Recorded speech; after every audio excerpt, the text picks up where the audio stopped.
Ghost ride. Yep.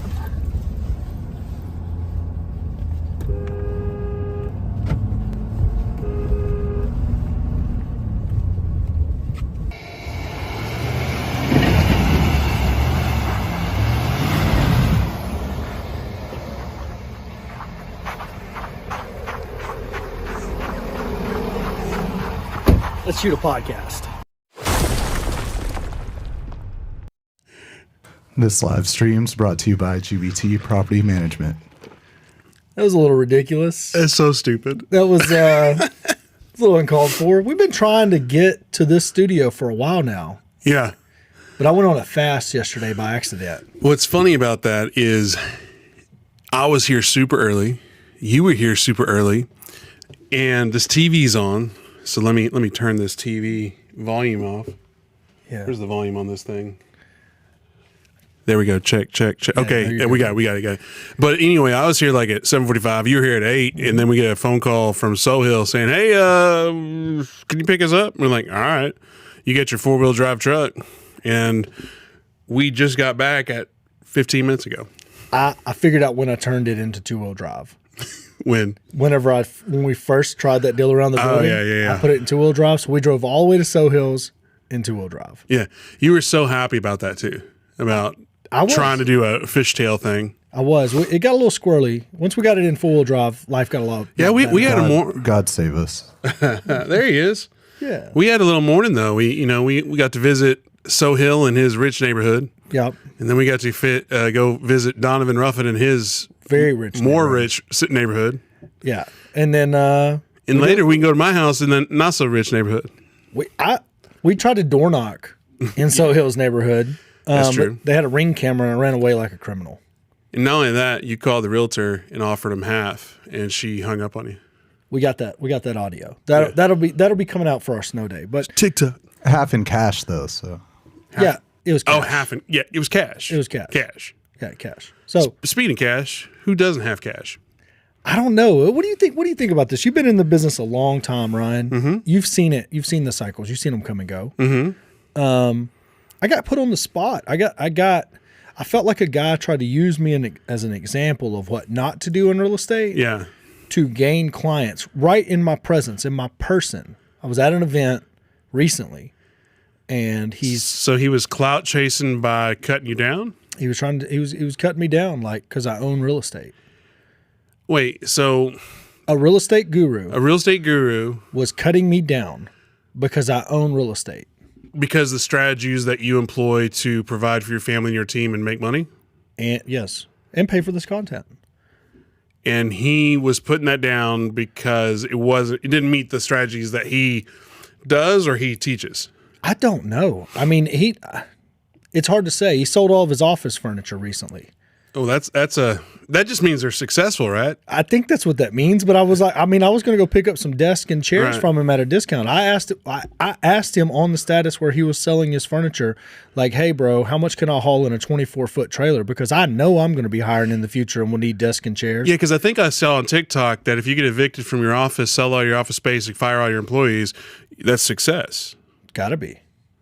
I don't know. I found it odd in that moment because I was like, one, I've been to every one of these events and I've never seen you at these events. Now you've got a booth and you're scrambling, you're hustling, you're trying to sell, but you don't have any sales training, so it's coming off foul. What's funny about that is like, I can appreciate being at events, not being at events because it's so cyclical. There's also so many events. So I wouldn't hold that against somebody. Also, I wouldn't hold it against somebody that they have a booth or not. That's just the normal. But what's funny to me is the person in question, and a couple, it might have been multiple years ago, was with a lot of major players. Yep. Some of which are even major now, but they're in that group and couldn't pay their portion of the tab. Yeah. He declined. His car got declined. Yeah. We were at the table. Yeah. And anyways, it was a very humbling experience for me because if we can get 100 comments, we might drop the name. That's true. We need to get 100. If we can get, what do they do, all those YouTube videos? If I can get 40,000 likes. Dude, that would be the best thing that happened to his business, though, is if we mentioned his name. I don't understand that. Like, not all clout is good clout. Because, but again, I guess on the TikTok culture, people don't really. I did a presentation the other day about how nobody ever researches anything. They don't, you know. But my whole deal was I was like, look, I hate my rental properties some days. Yesterday was one of those days. We're diving into our rentals, and so for our personal rentals, we escrow property taxes and insurance. The ones that fall into the rental portfolio over the year, right? They weren't getting, we weren't immediately sequestering the property taxes. So we end up with this giant property tax bill, right? And I say giant, I think we pay probably around $200,000 a year in property taxes for everything. A lot of it's escrowed, but some of it's like, oh shit, you're going to need another 30 to do that. And it's like, there's so many moving pieces. I'm having an epiphany right now as you're speaking. So there's so many moving pieces of this business. And we have all that stalled flip inventory that normally would have already moved, but now we've got a full year's worth of property taxes on it. Because normally the inventory we would hold right now, we would have bought it in October maybe. And so the taxes, last year's property tax would have been paid at that closing. But we've got stuff that we've owned before October, and now we owe all those property taxes, and it's like, boom, all of a sudden you've got to come up with $35,000 to pay all these property taxes, right? And it's going to come out of an operating account. And what do you think? What do you think my next thought is after I've got to pay $35,000 in property taxes? Well, the thing is, you got to let this is a collaboration. We have to talk. We have to have a conversation. Because I was just going to say, like, because we're still talking about that person. Yeah. And now you're moving on into other stuff. Well, moving on to that. Yeah. But let me stay on that. Keep going. Because that's more fun and entertaining for both of us to see how far we can go without dropping too many hints of who it is. Okay. The epiphany I was having, though, is everything you're talking about is wealth building. Even if you have a shit property, if you hold it long enough, science will tell you, or history will tell you, that it'll be all right. Like, because even in the 08 crash, there was a lot of shit out there. But if you could hold on, you were fine in a couple years or multiple years. So, but the thing is about that, that's not sexy. Oh, no. Money now is sexy. So wholesaling now is sexy. Money now is sexy. So for the gurus, they need to teach stuff that could fill poor people's pockets today. And I'm not saying everybody's poor, but I mean, I would like money today. There's strategies that we work together on, and I'm like, I get that this would be the best case for me, but if I can get $10,000 now, I'm kind of leaning toward that because where I'm at right now.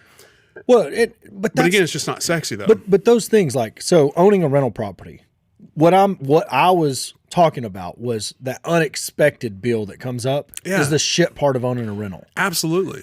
Not knowing that it's avoidable and we could have planned for it. So now this year's strategy is when we buy something, as soon as we buy it, its property taxes go into the property tax account. The day we purchase it, its property taxes are way over here in an account we can't see or get to. It's at a bank in some small town somewhere that we got to drive to get it out of. And then we won't hit this wall next year. See, it's applying that lesson. When they're teaching this money now, you know why they're out there on the sponsoring events now and on the guru circuit. And gurus' days are coming. They're going to hit a lick. They're coming? They're going to hit a lick here pretty soon. Okay. Here very soon they will. Their day in the sun will be here, because as soon as mass layoffs happens, if they do, there's going to be a ton of people looking to replace that income. Right. So they're going to. There's already mass layoffs in the tech world. In the tech world, but that doesn't really affect Texas. Not really. Yeah. But they're going to be looking around and they're going to find these people on the internet. They're going to start. Hey, maybe I can make it in real estate. Right. Now, real estate's not hot and easy right now. Tons of real estate agents are turning their license to inactive and moving on with going back to OnlyFans. Or bartending or whatever it is. Yeah. Only you can make me look like an asshole. What? Because normally the OnlyFans comment is something you would say, and then I say it, and you're just like, or bartending. I think OnlyFans. I think OnlyFans has disrupted so many services, but we could talk about that at a different time. Like waitresses. Yeah. Dudes are now, like 40-year-old dudes are now your waiter everywhere you go. Why? Because if you're a 20-year-old chick making $2,500 a month being a waitress, you would much rather just stay at home and chat with dudes, I guess. I don't know. I don't whatever goes on OnlyFans. But their day in the sun is coming. They will have their day. Mel says, come say hi to me at my booth. Oh, yeah. But the booth thing is like, when I walked up to his booth, I literally walked over there to say hello. have a conversation. And he just shat on you. He decided to use owning rentals, owning real estate as something not to do, that you need to be wholesaling. So there's so many things wrong with that strategy of tearing somebody down, especially when it's someone like yourself and your team where you do all the strategies. Like if somebody does one singular thing, I can understand, I can appreciate saying, hey, you might want to diversify your strategies, because if you're only doing one thing, you could get caught in a situation where you're screwed. But I know with your team, y'all are doing apartments, multifamily, y'all are doing rentals, y'all are doing flipping, you're doing wholesaling, everything, owner finance. You do everything there is to do under the sun when it comes to real estate. We're about to lease a half acre. Hedge funds. We're about to lease a half acre in Fort Worth that has a building on it. They're going to pay us money to tear down the building and lease just the dirt and build another business on the top of it. What do you think they're going to pay to lease a half acre of land in Fort Worth? $2,500 a month. No, $10,000. $90,000 a year. Okay. To own a piece of dirt with their building on it. Is that a liability thing or a tax thing? I think it's a tax thing. Because if they build the building, then technically you own the building. I think they can write off. Yeah, but they get to depreciate the building and they get to write off the lease. I think that's what Walmart does. I literally think it's a tax thing. The dirt provides them owning the dirt provides no value to them, right? Because they're not a real estate company, so depreciating means nothing to them.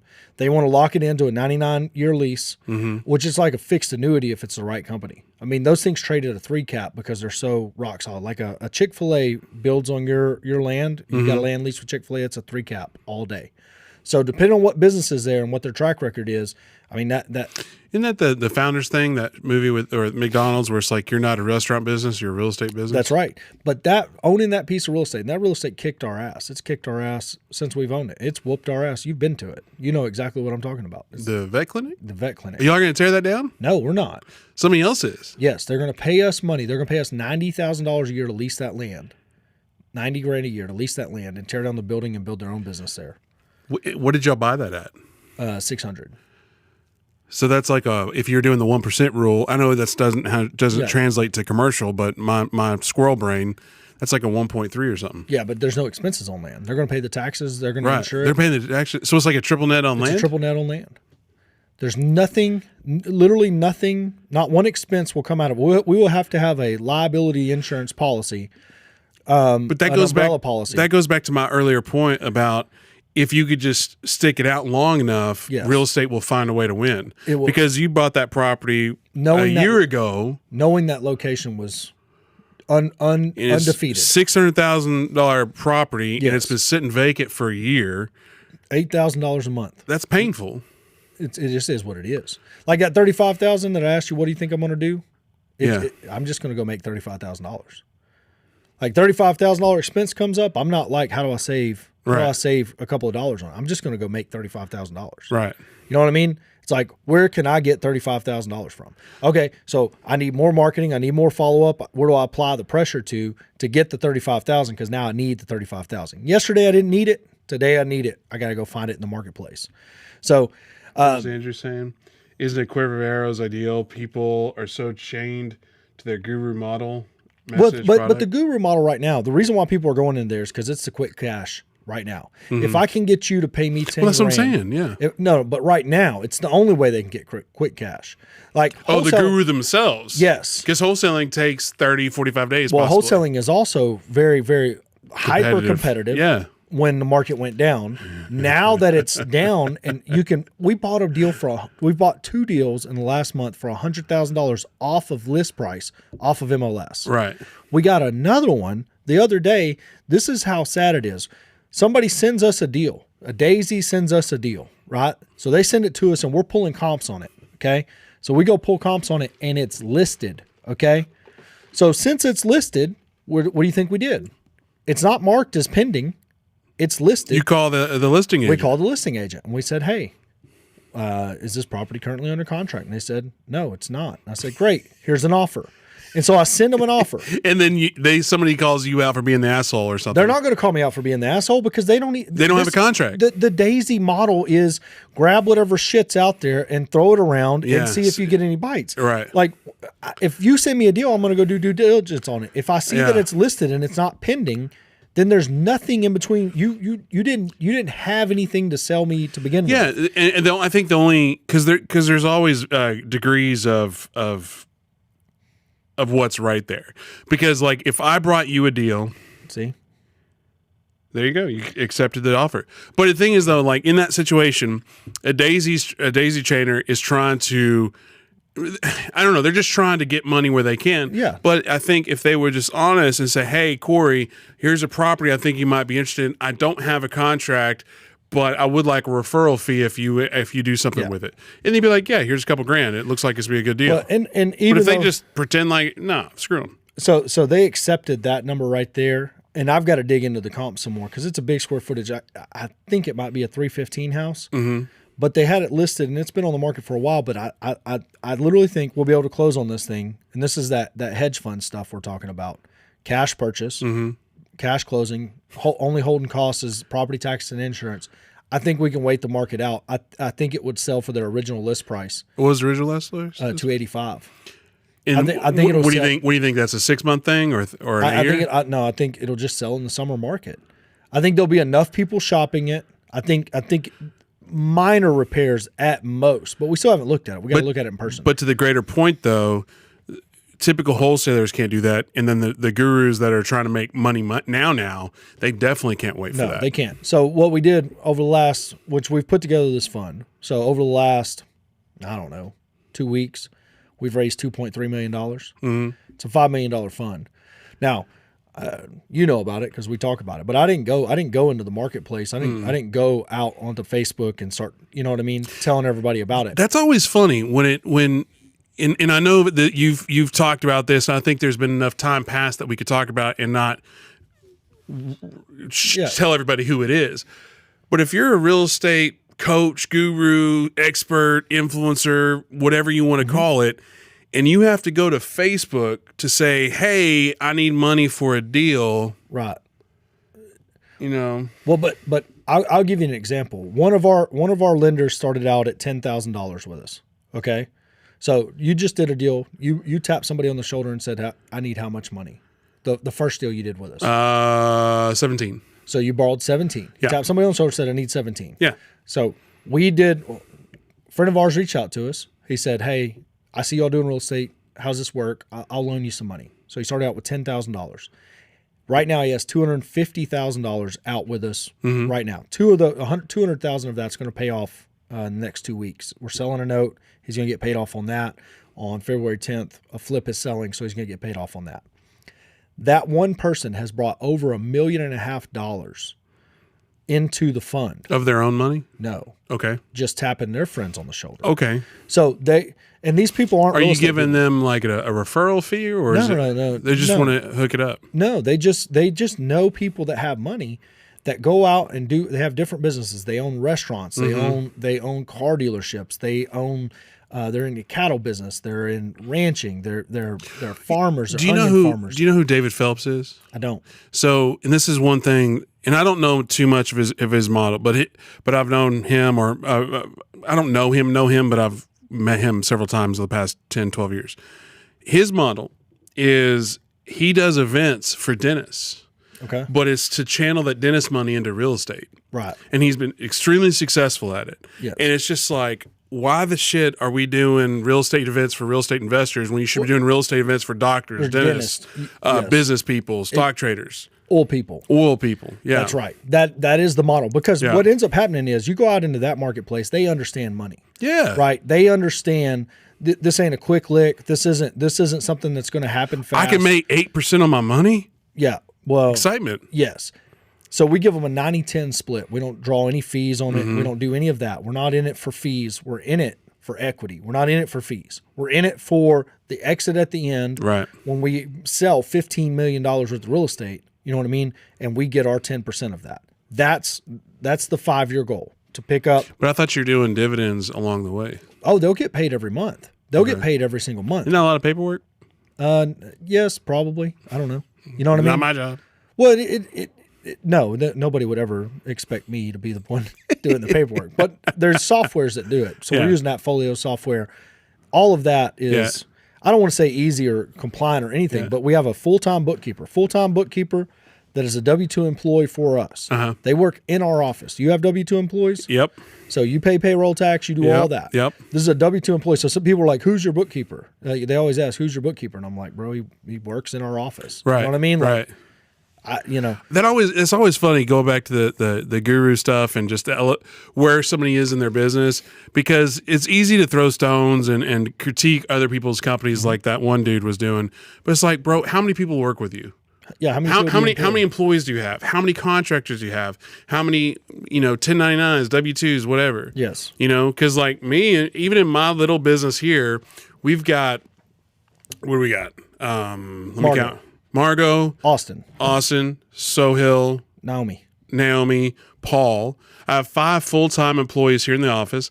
And then I've got Max as a part-time, Masson as a part-time, and then I've got like 10 VAs. Holy shit, I have 17 employees. I just realized it. That's a lot. It is a lot. Actually, I think we have 18 because I think we hired another 1 or 2 VAs. That's right. But my point to that is like, that's infrastructure. That's easy to see. It's there. Yeah. And you don't have to look at my books. You don't have to say, oh, he's broke, he's got a lot of money. It doesn't matter. There's infrastructure, there's a company, there's growth. I don't care if you have $100,000 in your bank account. If you don't have an infrastructure or a plan of action, what are you? Edward Chain, he was talking about earlier about are they even a daisy chain if there's no contract?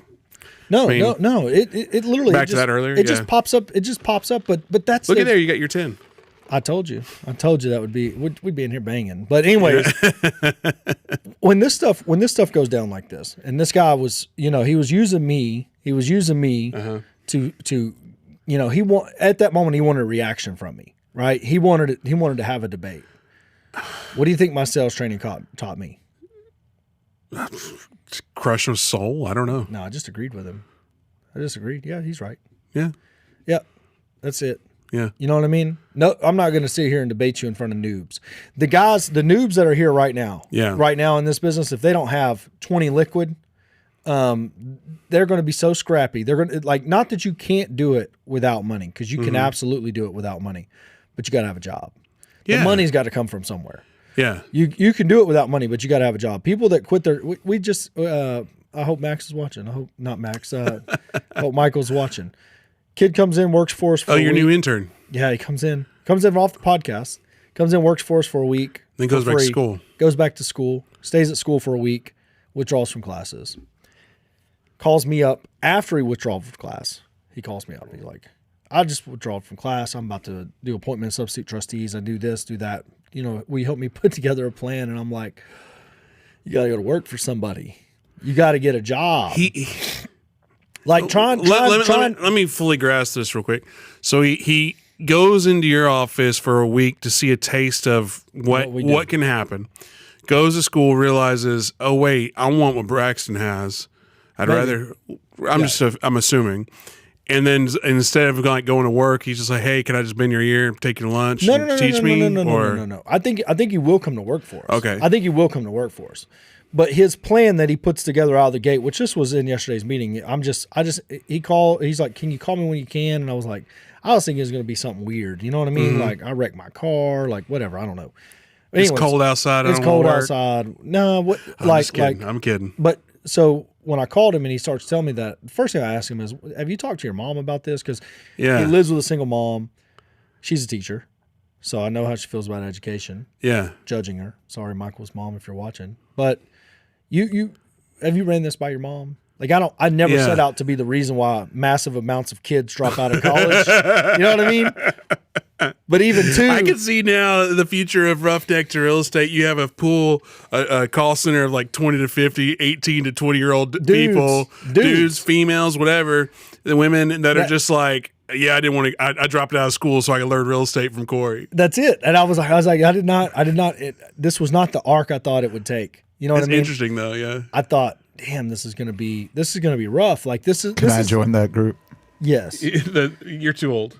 But I was like, What do you have? Go back to your screen. What is that screensaver? Oh, we were talking about gurus. This is one of my favorite. That's Gary Vee and his dad. Okay. That's I good love then. that. I love I'm okay that with one. that then. I thought it was just random. Well, I'm okay with it anyway, but I'm just saying, man, I'm going to sound like an asshole. It's all right. I'm going to move on. Just move on. Let's just name that guy. No, say it. Let's go back to in Edward Chambers. They're happy with 8 to 9%. Investors want 10 to 12. Yeah. Also, we were talking about wholesalers. Hence, Luke Mitchell. You got to do the comments, man. Yeah. Newer state laws coming out about wholesaling assignments without a license. I'm not a lawyer, so I don't know anything about that. No, there is. They've several states have jumped in. Oklahoma, I think South Carolina was one. One of the Carolinas was. That's a good one for you, Corey. Luke Mitchell. So does Corey do a syndication for each deal, or is there an RE fund that he buys a range of capital? So we put together a vulture fund. I didn't know the name. So it's kind of like this. If Ryan's my lender, Ryan comes in, he loans me $100,000. 6 months from now, banks quit loaning money. They tighten up. They tighten their belt. And I told Ryan, hey, this thing will either sell or we'll rent it out and then we'll refinance it. And Ryan's like, I'm good with it. Okay. 6 months later, I can't get a loan on it because banks tighten their belts. Our lending profile isn't what they want anymore, whatever it is. I got to come have a conversation with Ryan. Hey, Ryan, you loan money on this real estate. You're in first lien position. You're still good to go. We have a tenant in place. They're paying, so we can continue to pay you, but we can't refinance your money out. And Ryan's going to come back and go, well, that's not the deal we had. You know what I mean? I'm Right. like, You promised. Right. But I'm like, hey, look, here's the deal. We're now partners. If you want to come sign your name next to ours, maybe the bank will do business. You know what I mean? Do you want to co-sign? Maybe we can refinance you out. If you want to do that, we can move forward and do that. Or the real estate's performing, you can have the real estate. That's what you're in first lien position. We'll just deed in lieu, sign it over to you. Or you can just ride with us a little longer. You know what I mean? And we'll do nothing and wait for banks to come back. Which option do you like, Ryan? Which option do you like out of those three? Do you want the real estate? Do you want to co-sign? Or do you want to ride a little longer? Answer the question. Give me the answer you would give. Just give me the answer. Don't green card on me. Come on, give me the answer. Don't sales training me. Give me the answer. The answer is it depends on that situation at that time. If I need money now, I want money now. If I need money later, I'll get money later. So you're going to co-sign, right? Right? So you co-sign, okay? You don't get any of the benefits of the real estate. You know what I mean? You don't get any depreciation.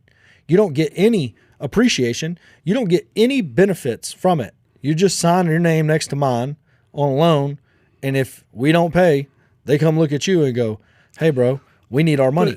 So without the benefits, without the upside, right, it's not as good. If I say, hey, Ryan, you come in, you put that $90,000 in this with us. You come ride with us on this. You're going to get depreciation. You're going to get appreciation. And you're going to get to roll with us, and you're going to get 90% of whatever we make on this deal, right? The only catch is that when this money comes in, it's gone for 5 years. Like, this ain't a 6-month deal. We're doing 5 years. Do you want to roll with us or not? You know what I mean? And you're like, well, wow, I want to keep doing the lending model. I understand, and I'm with you. But in the event that something happens, we're going to be partners anyways, and you're going to have right. But I think what Luke was asking was just, what all do you do? And I think the real answer is, in anytime you hear somebody say they do it all, that means they do nothing. But when it comes to strategies, when it comes to real estate, you're trying to. No, what his question is: Are we raising money to buy a specific property? Do you do a syndication for each deal? But what I'm saying is, I don't know. Maybe that's a range of deals with. So the only what he's asking is, do we come raise money to buy XYZ apartment complex and then go raise money to buy the other apartment But you do complex? both. No, we don't. This money that we're raising, we're going to go currently. But what I'm saying, in the past, you've done syndications. No, you've never done a syndication. This is our first syndication. Any other syndication that we've done, it wouldn't be a syndication. It would be me and you are friends. Oh, and you just pull money. And me and you are friends. And they loan you money. You've got money, and I want to do the deal, but I need a down payment. And so I say, hey, look, you want to help me out with the down payment? You're like, I'm not going to help you out with the down payment on an interest-only loan, but I'll take some preferred equity, which is a little bit of interest. You know what I mean? I get paid off first in any scenario where there's going to be a payoff. I get paid off first. So you've never done a syndicate, but you've just done loans with added benefits. Yes, essentially, like between friends, like between my friend from high school, the Grossbeck buddies. We need to name that the Grossbeck gang. Well, not it's no. It's just like it's bank. It's more like a bank where all the people he grew Gangs up are with. banks Pretty are much. gangs. Banks or gangs. But in my individual group of friends, on my group message, my old school group message, you know what I mean? Mm-hmm. Out of that old school group message, $600,000. But going back to earlier, that's what blows my mind about established gurus that can't get money and they have to go to Facebook Marketplace. No, it's wild. It's wild. It's wild to me when I see that, because if you bought into masterminds, if you believed in what you want other people to do, if you bought into masterminds and you did all that, Gabe Gronowski pays money for a mastermind. He got me into it. He raised, I think, $2 million out of that mastermind, just out of the people in that mastermind. He was able to raise $2 million and do a syndication on a deal in San Antonio. If you are hosting these masterminds and you're having all this and you're doing it, and in that crowd of people, that group of people that you put together can't fund a big real estate transaction. In other words, y'all can't pull together and go do something. It's probably not the greatest mastermind to be in. Well, not only that, it's just I'm not actively in the and again, I fully realize I've been in this space for over 10 years, even though I'm not as active as say like you or TJ or Tony and all those guys or Donovan. If you gave me a screamer of a deal, like a screamer of a deal, I don't care how much it is, whether it be 100,000 or 100 million. If it's a screamer of a deal, I could have it funded by the end of the day. You think so? Absolutely. $100 million. Absolutely. I'm going to test that. Do you have a screamer of a deal? No, I'm going to go find one now, though. Now that I know that we have purchasing power up to $100 million on Ryan. I didn't say up to. I didn't say up to. You got more? All I'm saying is, and I'm not trying to clout chase, so I have a deep Rolodex. Yeah. I'm saying I've been in this business long enough to know that there are key people in my network that have a shit ton of money that people don't know about. Well, but it has to be. But I'm not going to go to those people saying, "Hey, can you fund my $15,000 deal?" You have an investor in Harper Belmont. True or false? True. You needed that at that moment in time. Yeah. You needed upstart capital. You wanted to put together the studio, make this awesome place that we could use. I wanted a bank. I wanted a loan, a business loan. Couldn't get one. He's like, "Hey, how about I buy 10%?" I'm like, "And I get free, like mentoring." Yeah. Yeah. Okay. And I know the number on that, and that's a big number. Yeah. That like I. But again, and I know we're flipping conversations, but it's like on paper, I have $1 million company. Yeah, that's right. That don't mean nothing. Well, no, it does. But like a lot of people are like, I have this. Okay, but is somebody going to give you $100,000 for 10% of your company?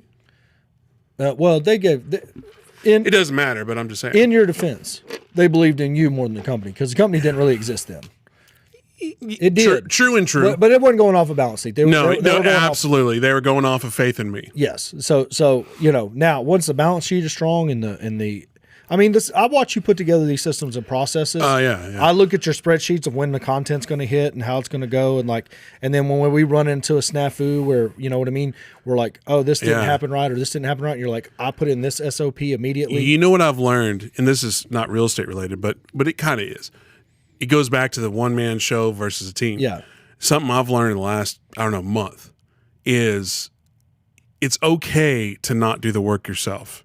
Hey. I know, right? I was like, holy crap, it only took 20 years. Right. But it's like, it's okay to like rely on your team members. It's okay that I haven't been in the control room in a month and a half.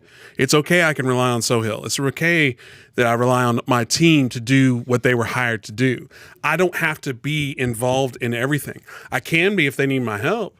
But instead of me saying, hey, I need to move this phone over there, so let's grab it this way and this way, I can say, hey, I need that phone over there, and then walk away, which is a new thing for me. And I think it shows growth. But this little systems and process that you put in place on stuff that I wouldn't even think about. Like, so when we're doing field content, we go out and we do field content, and then it gets put here and it gets put there and it goes there and it's there. And it's like, and so me and Paul be talking on the phone, and I'm like, we filmed that yesterday. I expected it on the internet that afternoon. I don't know what happened. And he's like, what? We have those conversations. He's like, what is? Does he not understand? And he's like, I don't think you realize how hard. And I'm like, I get it. I understand, but it was like, yes, we were wrapped up at 11:30 in the morning. I don't understand why it couldn't have hit at 1:30. in the afternoon. Well, you got to think. Okay, so no, I get it. no, but like say you were recording for like 8 hours straight. Oh, I know it's hard. And you record for 8 hours straight. Then it takes somebody to scrub through all that 8 hours to find usable clips. And then that's not even editing yet. With good lighting and sound, because we mess up the sound a lot. All the time. The sound is like anyways, it's a whole different conversation. But when we do that, and Paul can pull it up and he's like, well, here's where it's at in the queue. Here's whose hand it's in and here's what it's done. It's waiting on a thumbnail or whatever it is. Yeah. We'll get it pushed through today. And I'm like, great, that's wonderful. I like that. I had a conversation with Jess a while back, Jess Marshall, shout out to him. Because like he was my first client. Yeah. You know, and I haven't changed prices on him. You know, same price, same this. And I had to come to Jesus, and it kind of hurt his feelings, but at the same time, it was like it needed to be had, because he's like, I want to come in on Thursdays and do what y'all do with Corey. I'm like, whoa. Corey pays this, you pay that. He's like, yeah, but it was just like, and I'm not trying. I love Jess. I'm not trying to. It's not that. But it was just like. But then I had to. But then when I went through the history of it, it's like, look, when we started, it was me filming it, me editing it, me posting it, me doing everything, and then we grew a little, and there was a couple more people, and then I explained to him, I was like, do you realize that by the time you shoot a podcast and it gets out, it's gone through like maybe 8 people's hands? Yeah. Like, no, it's a lot. That's why I was we haven't had a follow-up conversation about that. So. Well, but I told you, love Jess, like I told you, I was like, when you start doing these live. Yeah. Because the only thing I care about is right now. Right. And then we were trying, I was like, and then 7 billion clips need to hit the internet. And then they happen, and you're like, you got the other day, you're like, you think we're posting too much? I think it's impossible. I think the next phase, if you want to get in front of more people, is going into other people's audience. Schedule an outside podcast. Yeah. And then when they go looking for you, they'll find 7,000 clips, recent clips, not old clips, and they'll be like, oh shit. Speaking of other people's podcasts, what do you think about it when so-called guru influencer types charge to be on their podcast? Okay, so I know who you're talking about. And I'm not going to say names. All right, so I know who you're talking about, and I believe him individually. So like Grant Cardone, if you pay to get him on your podcast, he's paying to get to be on someone's. Yeah. So Grant Cardone charges be on his or him be on yours. If you went into his studio, it'd be like $100,000. Right. So you can pay Grant $100,000 to walk into his studio with him and shoot. Right. If somebody will pay it, good for Grant. You know what I mean? Right. Now, the other guy that you're talking about, I really do. I didn't know who he was, and when I first saw him, I was like, who was the dude that went from he was just all flashy, and he came in. He was at Wholesaling, I think.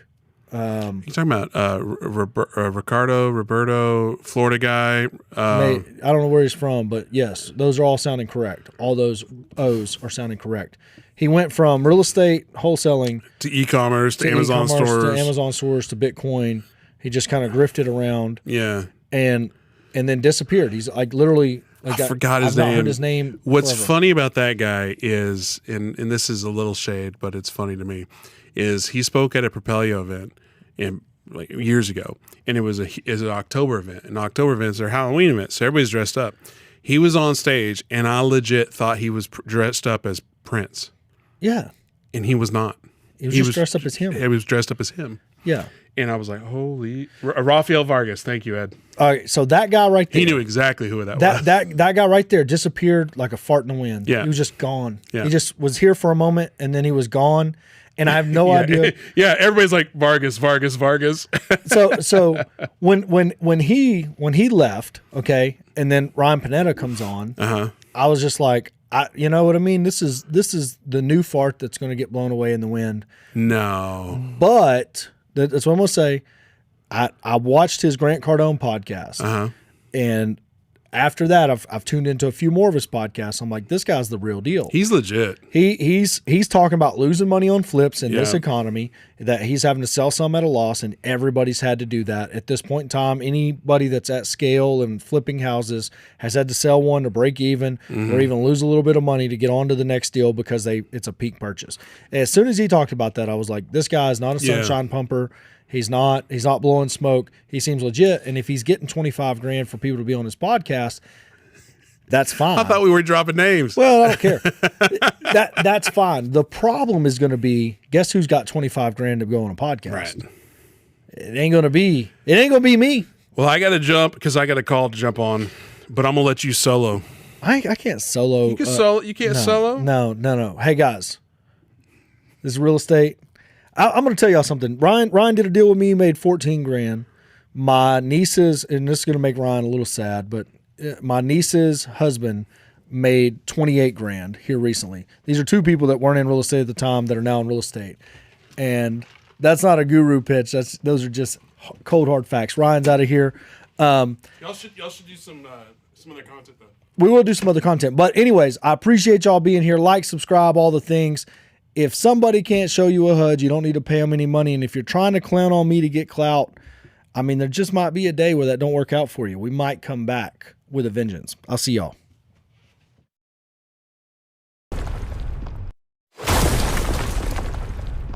Thanks for watching that YouTube video. If you liked it, go ahead and like and subscribe, and check us out on TikTok as well, Roughneck to Real Estate.